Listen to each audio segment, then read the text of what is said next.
In my wallet, no, I guess my purse. I forget which ones are for ladies and for men. But anyway, inside I have cash, coins, and cards. Visa card, Lloyds, Rail card, Costco, Macro. One of those cards for the cinema. You know those ones that if you go enough times you get a free film in the end. But what I don't have is a race card. You know the cards that we're supposed to have to create consequences for racial discrimination, which doesn't exist. The cards that we pull out to ruin someone's life, as they say. In fact, I don't think that I've ever had a race card, but they tell me that I do, that I've pulled one out when they in fact do not have a racist bone in their body. Which is surprising because I didn't think that there were racist and non-racist bones in the body. Unless I mean the bones on the left and the right of their body.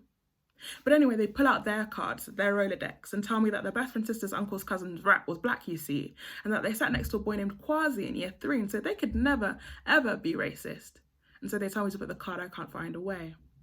We don't address the fact that they asked me to twerk that one time, or called me the N-word that one time, or told me that one time that their dog used to be a police dog, and so wouldn't like me because I'm black and I look like a criminal. No, instead they pull out their top Trump black friends cards while telling me to put my non-existent one away.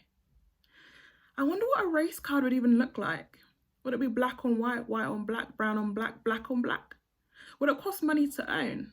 Or would you get it from birth, like a lifeline from the ancestors to help push you through the tide?